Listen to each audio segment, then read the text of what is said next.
Hello friend, मैं लक्की Kumar L के class में आपका स्वागत है। आज इस वीडियो में हम आपको हिंदी व्याकरण के बहुत ही महत्वपूर्ण ऑब्जेक्टिव क्वेश्चन बताने जा रहे हैं, जो कि मैट्रिक परीक्षा में बार बार पूछे जाते हैं। तो दोस्तों, एक भी क्वेश्चन को स्किप नहीं करना है, वीडियो को शुरू से अंत तक देखना है। वीडियो को लाइक सब्सक्राइब जरूर करें और बेल आइकन दबाना ना भूलें। तो चलिए स्टार्ट करते हैं आज का पहला क्वेश्चन। क्वेश्चन 1, अधर में कौन सा उपसर्ग है? ये भी काफी महत्वपूर्ण क्वेश्चन है। यह बताना है आपको अधर में कौन सा उपसर्ग है। ऑप्शन ए अ, बी अद, सी अद, डी अर्म। तो अधर में कौन सा उपसर्ग है? तो अद उपसर्ग है। यह राइट आंसर ऑप्शन सी, इसे याद रखना होगा। चलिए अगला क्वेश्चन देखते हैं। क्वेश्चन नंबर 2, दरवाचक संज्ञा का उदाहरण है। यह भी काफी महत्वपूर्ण क्वेश्चन है। यहाँ बताना है आपको दरवाचक संज्ञा का उदाहरण कौन है। ऑप्शन ए गुच्छा, बी तेल, सी शहर, डी कक्षा। तो दरवाचक संज्ञा का उदाहरण कौन है? तो तेल है। यह राइट आंसर ऑप्शन बी, इसे याद रखना होगा। चलिए अगला क्वेश्चन देखते हैं। क्वेश्चन 3, सर्वनाम के भेद है। ये भी काफी महत्वपूर्ण क्वेश्चन है। यह बताना है आपको सर्वनाम के भेद निम्न में से कौन है। ऑप्शन ए संबंधवाचक, बी द्रव्यवाचक, सी व्यक्तिवाचक, डी भाववाचक। तो सर्वनाम के भेद कौन है? तो संबंधवाचक। यह राइट आंसर ऑप्शन ए, इसे याद रखना होगा। चलिए अगला क्वेश्चन देखते हैं। क्वेश्चन 4, निम्नलिखित में शुद्ध शब्द कौन है? ये भी काफी महत्वपूर्ण क्वेश्चन है। यह बताना है आपको निम्नलिखित में कौन शुद्ध शब्द है। तो यहाँ पर जो अभिलाषा है, यह शुद्ध शब्द है। यह राइट आंसर ऑप्शन ए, इसे याद रखना होगा। चलिए अगला क्वेश्चन देखते हैं। क्वेश्चन नंबर 5, द्वंद्व समास है।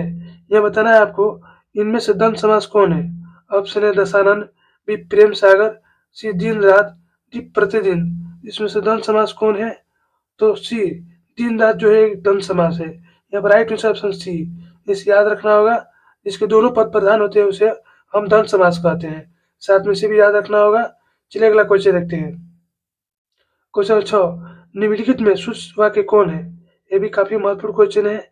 यहाँ पर बताना आपको निम्नलिखित में से कौन शुद्ध वाक्य है। ऑप्शन ए आज की ताजा खबर, बी रोटी ताजी है, सी दाल अच्छी है, डी हाँ बहता है। तो निम्नलिखित में से कौन शुद्ध शब्द है?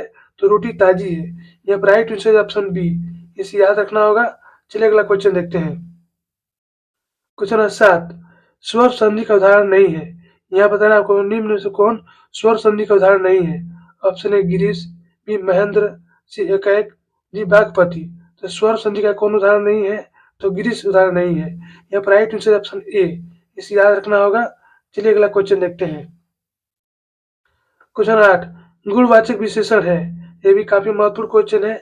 यहाँ बताना आपको निम्न में से कौन गुणवाचक विशेषण है। ऑप्शन ए 3 किलो, बी 4, सी अधिक, डी अच्छा। तो गुणवाचक विशेषण कौन है? तो अच्छा है। यह राइट आंसर ऑप्शन डी, इसे याद रखना होगा। चलिए अगला क्वेश्चन देखते हैं। क्वेश्चन 9, निम्नलिखित में विशेषण का भेद नहीं है। यह बताना आपको निम्नलिखित में से कौन विशेषण का भेद नहीं है। ऑप्शन ए प्रविशेषण, बी गुणवाचक, सी परिमाणवाचक, सी संख्यावाचक। तो निम्नलिखित में से कौन विशेषण का भेद नहीं है? तो प्रविशेषण, ये विशेषण का भेद नहीं है। यह राइट आंसर ऑप्शन ए। जबकि गुणवाचक, परिमाणवाचक और संख्यावाचक, ये तीनों ही विशेषण का भेद है। इसे याद रखना होगा। चलिए अगला क्वेश्चन देखते हैं। क्वेश्चन नंबर 10, निम्नलिखित में कौन सर्वनाम है? यह बताना आपको निम्नलिखित में से कौन सर्वनाम है। ऑप्शन ए वह, बी अच्छा, सी मोहन, डी माता पिता। तो निम्नलिखित में से कौन सर्वनाम है? तो वह जो है वह सर्वनाम है। यह राइट आंसर ऑप्शन ए, इसे याद रखना होगा। जो संज्ञा के स्थान पर जिस शब्द का उपयोग होता है उसे हम सर्वनाम कहते हैं। इसे भी याद रखना होगा। चलिए अगला क्वेश्चन देखते हैं। क्वेश्चन 11, निम्नलिखित में अशुद्ध शब्द कौन है? ये भी काफी महत्वपूर्ण क्वेश्चन है। यहाँ पर बताना आपको निम्नलिखित से कौन अशुद्ध शब्द है। ऑप्शन ए कर्तव्य, बी श्रृंगार, सी रोशनी, डी दुरात्मा। तो निम्नलिखित में से कौन अशुद्ध शब्द है? तो श्रृंगार अशुभ शब्द है। यह राइट आंसर ऑप्शन बी, इसे याद रखना होगा। चलिए अगला क्वेश्चन देखते हैं। क्वेश्चन नंबर 12, अविर्भाव समास में कौन सा पद प्रधान होता है? ये भी काफी महत्वपूर्ण क्वेश्चन है। यहाँ पर बताना है आपको अविर्भाव समास में कौन सा पद प्रधान होता है। ऑप्शन ए पूर्व, बी उत्तर, सी दोनों, डी सभी। तो अविर्भाव समास में कौन सा पद प्रधान होता है? तो पूर्व पद प्रधान होता है। यह राइट आंसर ऑप्शन ए, इसे याद रखना होगा। चलिए अगला क्वेश्चन देखते हैं। क्वेश्चन 13, स्वर संधि का उदाहरण है। यह भी काफी महत्वपूर्ण क्वेश्चन है। यहाँ पर बताना है आपको स्वर संधि का कौन उदाहरण है। ऑप्शन ए बागदेवी, बी आच्छादन, सी बंधुत्व, डी पुनर्जन्म। तो स्वर संधि का कौन उदाहरण है? तो बधुत्व। या राइट आंसर ऑप्शन सी। इसे भी याद रखना होगा। चलिए अगला क्वेश्चन देखते हैं। क्वेश्चन 14, तत्पुरुष समास का उदाहरण नहीं है। यह बताना आपको निम्न में से कौन तत्पुरुष समास का उदाहरण नहीं है। ऑप्शन है राजपुत्र, सी पवन पुत्र, सी बनवास, डी चौराहा। तो निम्न में से कौन तत्पुरुष समास का उदाहरण नहीं है? तो चौराहा। या राइट आंसर ऑप्शन डी। इसे याद रखना होगा। जिसका दूसरा पद प्रधान होता है उसे हम तत्पुरुष समास कहते हैं। साथ में इसे भी याद रखना होगा। चलिए अगला क्वेश्चन देखते हैं। क्वेश्चन 15, लिखाई में कौन सा प्रत्यय है? ये भी काफी महत्वपूर्ण क्वेश्चन है। यहाँ पर बताना है आपको लिखाई में कौन सा प्रत्यय है। Option A E, B I, सी खाई, डी आई। तो लिखाई में कौन सा प्रत्यय है? तो आई प्रत्यय है। यहाँ पर राइट आंसर ऑप्शन डी। इसे याद रखना होगा। चलिए अगला क्वेश्चन देखते हैं। क्वेश्चन 16, निम्नलिखित में संज्ञा के भेद है। ये भी काफी महत्वपूर्ण क्वेश्चन है। यहाँ बताना है आपको निम्नलिखित में कौन संज्ञा के भेद है। ऑप्शन है पुरुषवाचक, बी व्यक्तिवाचक, सी संबंधवाचक, डी निजवाचक। तो निम्नलिखित में से कौन संज्ञा के भेद है? तो व्यक्तिवाचक। यहाँ पर राइट आंसर ऑप्शन बी। इसे याद रखना होगा। चलिए अगला क्वेश्चन देखते हैं। क्वेश्चन 17, गुणवान शब्द में प्रत्यय है। यह बताना आपको गुणवान शब्द में कौन सा प्रत्यय है। ऑप्शन ए आन, बी न, सी गुण, डी वान। तो गुणवान शब्द में कौन सा प्रत्यय है? तो वान प्रत्यय है। यहाँ पर राइट आंसर ऑप्शन डी। इसे याद रखना होगा। चलिए अगला क्वेश्चन देखते हैं। क्वेश्चन 18, पुरुषवाचक सर्वनाम का भेद नहीं है। यहाँ बताना आपको निम्न में से कौन पुरुषवाचक सर्वनाम का भेद नहीं है। ऑप्शन उत्तम पुरुष, बी मध्यम पुरुष, सी अन्य पुरुष, डी निश्चयवाचक। तो पुरुषवाचक सर्वनाम का भेद नहीं है तो निश्चयवाचक। यहाँ पर राइट आंसर है ऑप्शन डी। इसे याद रखना होगा। चलिए अगला क्वेश्चन देखते हैं।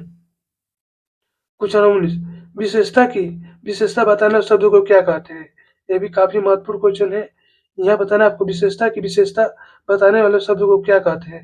ऑप्शन ए क्रिया विशेषण, बी सर्वनामिक विशेषण, बी प्रविशेषण, डी संज्ञा। तो विशेषण की विशेषता बताने वाले शब्दों को क्या कहते हैं? तो क्रिया विशेषण कहते हैं। यहाँ पर राइट आंसर ऑप्शन ए। इसे याद रखना होगा। चलिए अगला क्वेश्चन देखते हैं।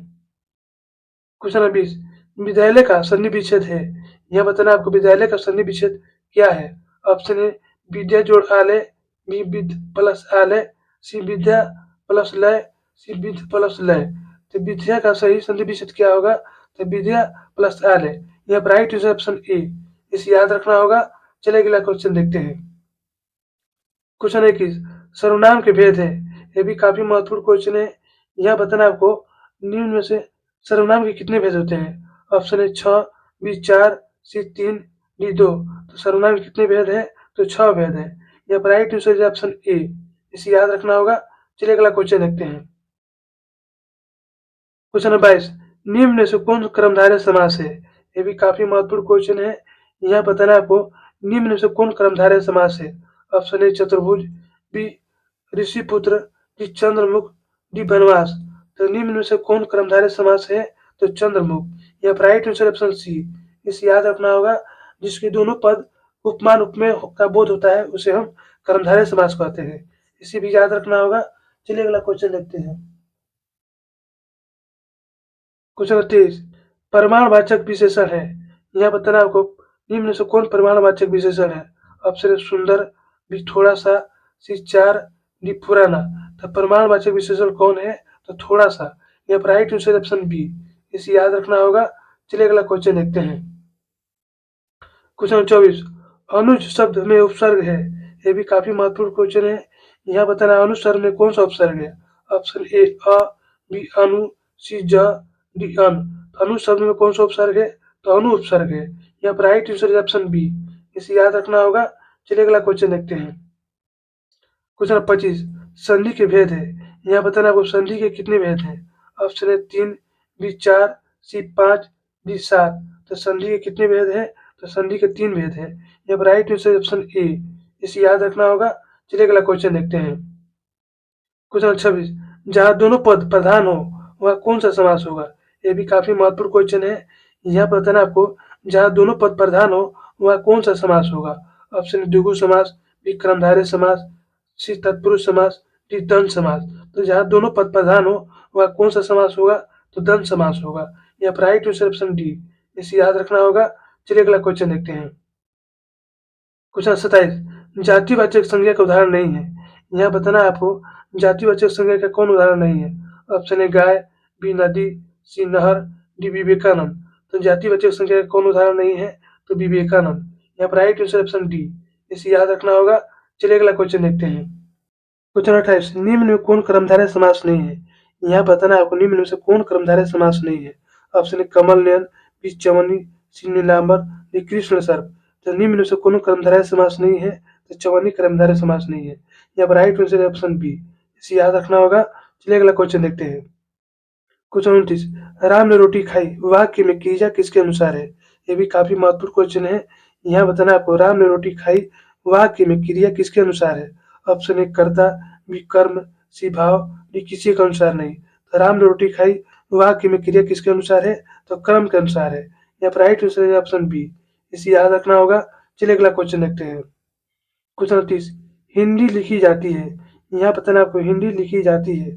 ऑप्शन ए देवनागरी लिपि में, बी खरोष्टी लिपि में, सी गुजराती लिपि में, डी ब्राह्मी लिपि में। तो हिंदी लिखी जाती है तो देवनागरी लिपि में। यहाँ पर राइट आंसर ऑप्शन ए, इसे याद रखना होगा। तो दोस्तों यही पर हमारा वीडियो समाप्त होता है। यदि हमारी वीडियो आपको अच्छी लगी तो उसे लाइक सब्सक्राइब जरूर करें और बेल आइकन जरूर दबाएं, जिससे नई वीडियो का नोटिफिकेशन आपको मिलता रहे।